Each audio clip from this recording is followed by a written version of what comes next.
싱가포르는 주택 관련해서 선진국, 독일은 워라벨의 나라 이렇게 본다면 스웨덴은 굉장히 또 특이한 나라죠. 복지 분야에서 세계 최고의 복지 국가다 이렇게 볼 수가 있는데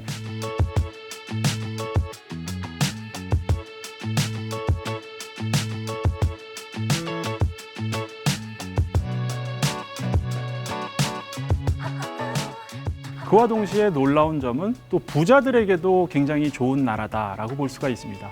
부자들에게 좋은 이유는 상속세와 부유세를 1990년대부터 없애버렸기 때문에 부자가 굉장히 많은 나라 가운데 하나예요. 그래서 부자들의 인구 밀도를 따지면은 세계에서 가장 높은 나라, 억만장자가 가장 많은 나라 이런 또 특징을 스웨덴은 갖고 있습니다. 그러니까 어찌 보면 부자도 행복하고 가난한 사람도 행복하고 서민도 행복하고 중산층도 행복하고 노동계급도 행복한 그런 나라가 스웨덴이 아닐까 이렇게 볼 수 있겠습니다. 이제 자본주의를 하고 있는 선진국들을 보면 몇 가지 특징들이 있는데요. 미국이나 영국 같은 나라에서는 자유가 굉장히 중요하다. 그래서 사업하는 사람들 중심으로 시장을 가장 중요시하는 그런 체제다. 프랑스와 독일 같은 경우에는 이런 사업가들의 자유도 중요하지만 국민들의 평등도 중요하다. 이렇게 생각하는. 그런데 스웨덴을 비롯한 스칸디나비아의 국가들, 스칸디나비아 하면 스웨덴 말고도 덴마크나 노르웨이, 핀란드 이런 나라들이 있죠. 스칸디나비아 국가들의 특징은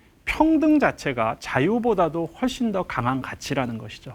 정부의 정책이 거의 모두 목표가 사람들을 평등하게 만드는 것이 정부 정책의 목표다라고 이야기할 수 있을 정도로 스웨덴은 사회주의적 색채가 강한 나라다.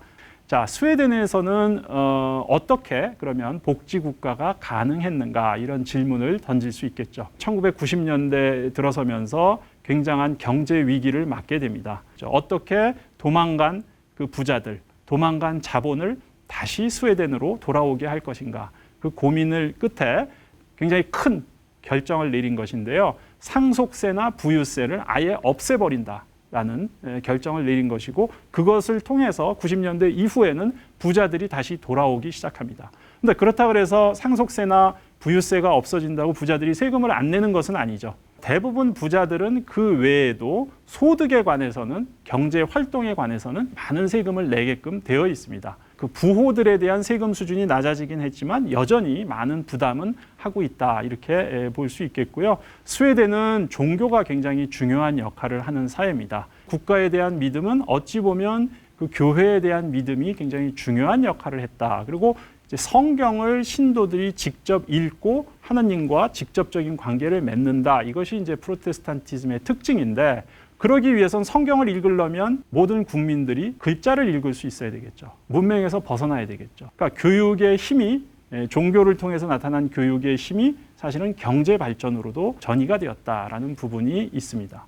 스웨덴은 인구가 적다 그랬죠. 인종적으로도 아주 비슷하고 종교적으로도 아주 비슷하고 사실상 같은 스웨덴 사람이라면 계급이 다르더라도 하나의 공동체를 이루고 있다. 한 집안이다. 이런 생각이 굉장히 강한 것이 스웨덴의 특징입니다. 근데 이제 이 부분은 요즘 들어서 약간 문제가 되고 있죠. 왜냐하면 이민자들이 많이 늘어나면서 이런 공동체적인 사고가 과연 언제까지 지속될 것인가.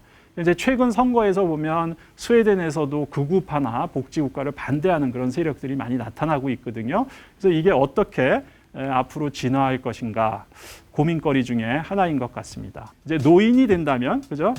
필요한 게 많죠. 사회적으로 도움받을 게 많죠. 그러니까 아무래도 스웨덴을 꿈꾸지 않을까 이런 생각을 합니다.